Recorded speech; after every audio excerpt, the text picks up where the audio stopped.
The call came at 2:47 a.m. on a Tuesday. Unknown number. I almost didn't answer. Is this Rebecca Morrison? A woman's voice, official and tired. Yes, who's calling?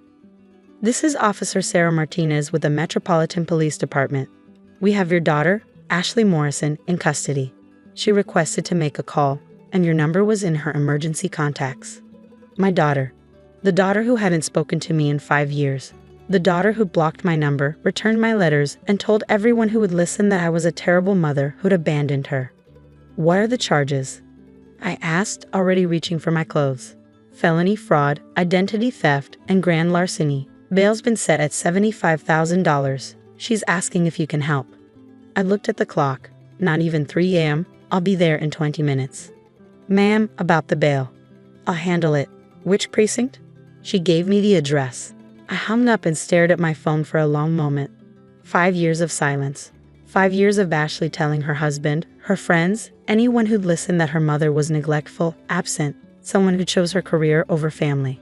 5 years of watching from a distance as she built a life that didn't include me.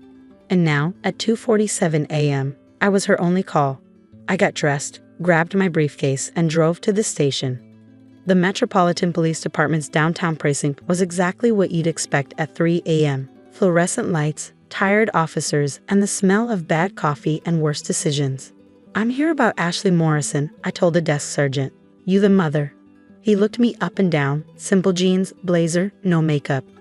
Not what he expected from someone posting $75,000 bail. I am. She's in holding. Officer Martinez will brief you. He gestured toward a woman approaching from the back. Officer Martinez extended her hand. Ms. Morrison, thank you for coming so quickly. Your daughter's in serious trouble. Tell me everything. We sat in a small interview room while she laid out the charges. Ashley had been arrested for running an elaborate fraud scheme, creating fake investment portfolios, stealing client identities, and embezzling funds from the boutique marketing firm where she worked. The total damages exceeded $300,000. We caught her trying to board a flight to the Cayman Islands, Officer Martinez said. She had $80,000 in cash in her luggage. And her husband, Eric, claims he knew nothing about it. He's cooperating with investigators. I leaned back in my chair. Can I see her?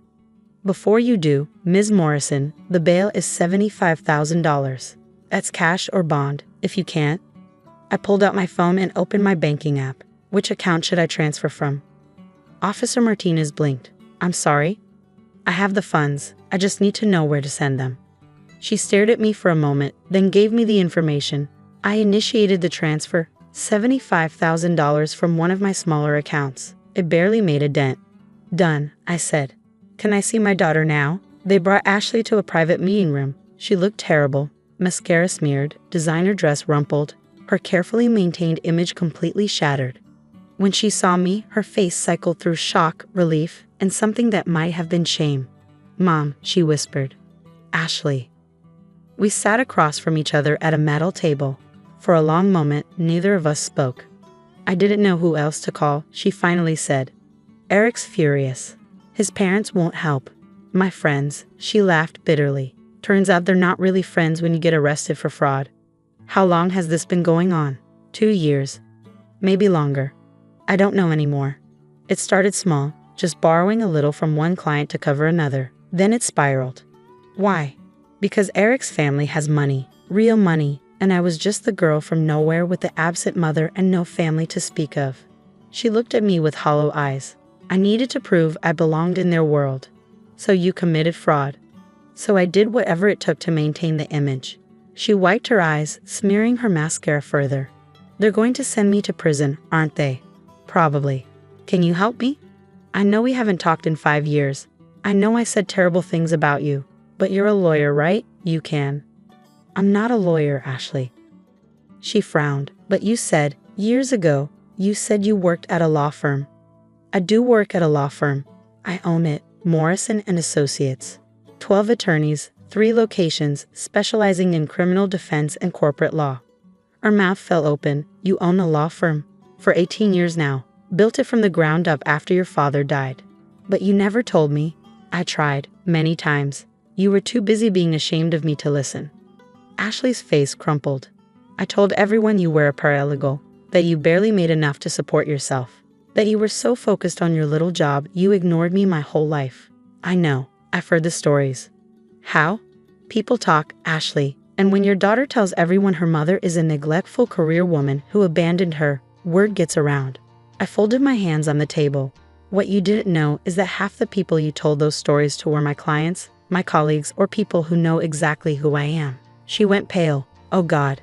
Eric's parents. His father asked about my family at the engagement party. I told them you were a paralegal who couldn't afford to come. James Morrison is one of my oldest clients. I've handled 3 major cases for his company. He knew exactly who I was. He just didn't correct you. Ashley looked like she might be sick. This whole time, they knew I was lying? This whole time, they watched you lie, just like I did. Why didn't you say something? Why didn't you expose me? I leaned forward. Because I kept hoping you'd stop, that you'd choose truth over fiction, that you'd realize no amount of pretending would make you into someone you're not. I was ashamed of you, she whispered. You wore cheap clothes, drove an old car, lived in that tiny apartment. Eric's mother has a mansion, a driver, designer, everything. And my mother was just ordinary. I live in a modest apartment because I prefer it. I drive an older car because it runs perfectly fine. I wear simple clothes because I'm comfortable. I paused. But if you'd bothered to ask, you'd know I also own a 6-bedroom house in the suburbs that I use for hosting charity events. I have a vintage Mercedes I drive on weekends. I have closets full of designer clothes I wear to court. I just don't need to display it all the time. Why not? Because I don't need to prove anything to anyone. My work speaks for itself. My reputation speaks for itself. I built something real, Ashley, not an image. Something real. She was crying now.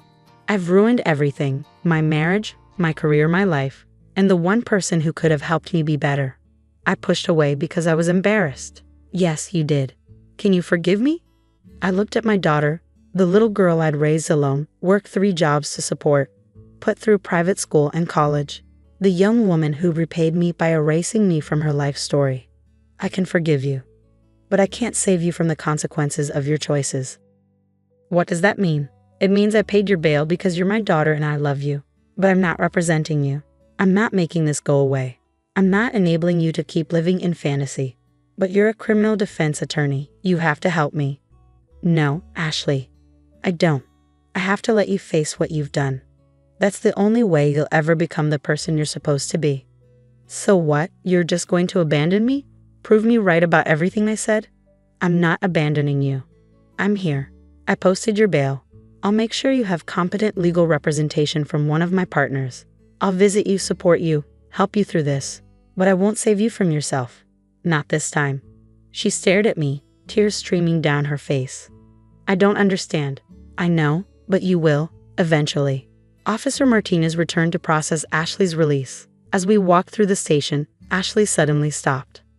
Mom, the bail, $75,000. How did you have that much money just available at 3 a.m.? I have considerably more than that available, Ashley. I've been investing and saving for 30 years. I'm worth approximately $12 million. She swayed slightly. $12 million? Give or take, the market fluctuates. And you let me think you were struggling. You let me be ashamed of you. I didn't let you do anything. You chose to be ashamed. You chose to believe I was unsuccessful because I didn't flaunt wealth. You chose to lie about me rather than learn the truth. We reached the exit. Eric was waiting outside, his face a mixture of anger and confusion. Ashley, we need to talk, he started, then noticed me. Mrs. Morrison. I didn't expect. Rebecca, please. I think we're past formalities. I turned to my daughter. Ashley, you'll need to meet with the attorney I assigned to you tomorrow at 10 a.m. at my office. Don't be late. Your office? I handed her a business card. Morrison and Associates. The address is on the card. There's also my direct line. Use it if you need anything. Ashley looked at the card. CEO and founding partner, Rebecca Morrison, JD. I do have a law degree, Ashley. I passed the bar 30 years ago, top of my class. Eric was reading over her shoulder. Wait, Morrison and Associates is yours? We looked into hiring them last year for corporate counsel, but their fees were too high. He stopped, realizing what he just said. Yes, we're expensive, because we're the best. I looked at Ashley. which is why I'm not charging you. Family discount. Mom, tomorrow, 10 a.m. Don't make me regret bailing you out. I walked to my car. The 15-year-old Honda Ashley had always been embarrassed by. As I drove away, I could see her in my rearview mirror, standing under the harsh street lights, finally seeing clearly for the first time in years. Ashley showed up at my office the next morning at 9:45 a.m. My assistant brought her to my corner office. Floor-to-ceiling windows overlooking the city, original artwork on the walls, furniture that whispered rather than shouted money. "This is where you work?" Ashley asked, looking around. "This is where I built my career while you were busy being ashamed of me, yes." She flinched. "I deserve that. You deserve worse. But we don't have time for what you deserve. We need to discuss your case." I introduced her to Marcus Chen, one of my senior partners and an excellent criminal defense attorney. We spent 2 hours going over her options. The truth was grim. The evidence was overwhelming, the prosecution motivated, and the damages substantial. "Best case scenario," Marcus said, "we negotiate a plea deal. Maybe 3 to 5 years if we demonstrate remorse and cooperation." Ashley's face went white. "Prison. I'm going to prison." "Yes," I said simply. "You committed serious crimes, Ashley. There are consequences." "But Eric's family has connections. Political connections. Can't we?" "No," Marcus and I said simultaneously. "We don't operate that way," I continued. "We defend our clients zealously within the bounds of the law. We don't pull strings or buy justice. That's not who we are." "Even for your own daughter?" "Especially for my own daughter, because if I taught you nothing else, I should have taught you that integrity matters more than image." She was quiet for a long moment. "I told everyone you were a bad mother, that you neglected me, that you were selfish and career-obsessed. I know. None of it was true. You worked 3 jobs to send me to private school. You never missed a recital or game. You paid for my college in full so I wouldn't have debt.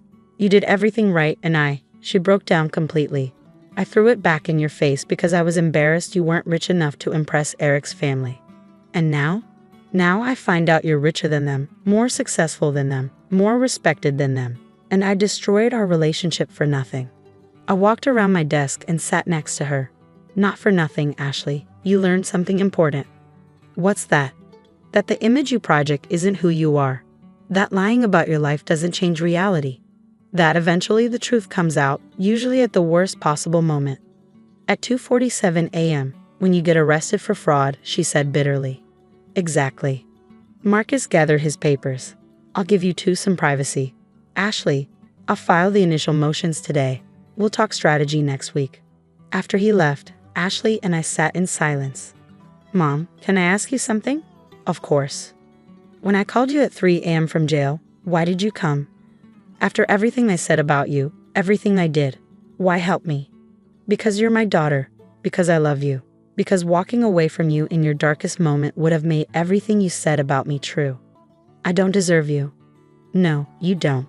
But that's never been the point. Love isn't about deserving." She wiped her eyes. "What happens now? Now you face the consequences of your choices. You go to court. You probably go to prison. You lose the life you built on lies and start over with something real. And you? Will you be there? Every step, every court date, every visiting day, if it comes to that. I'm your mother, Ashley. That doesn't change just because you wish it did." She hugged me then, really hugged me, for the first time in 5 years. "I'm so sorry for everything." "I know, and someday you'll have the chance to be better, to build a life based on truth instead of fiction, to become someone you don't have to lie about. Will I ever be someone you're proud of?" I pulled back and looked at her. "Ashley, I've always been proud of you.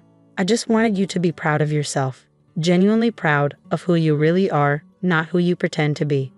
3 months later, Ashley pleaded guilty to fraud and embezzlement.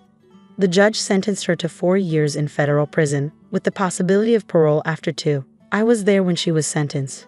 I was there when they took her away in handcuffs. And I was there every visiting day for the next 2 years, until she was released on parole. When Ashley walked out of prison, she was different, quieter, more genuine, less concerned with appearances, and more focused on substance. She got a job as a bookkeeper at a small nonprofit. She lived in a modest apartment. She drove a used car. She called me every Sunday. And when people asked about her mother, she told them the truth. My mom is the most successful person I know. Not because of her money or her career, but because she loved me enough to let me fail. And that saved my life. The bail money, the $75,000 I wired at 3 a.m., I never asked her to pay it back. Because some investments aren't about money. They're about giving someone you love the chance to find their way home, even when the journey starts at rock bottom. Even when it takes years. Even when all you can do is answer the phone at 2:47 a.m. and say, "I'll be there in 20 minutes. Because that's what real love looks like. Not the image. The truth.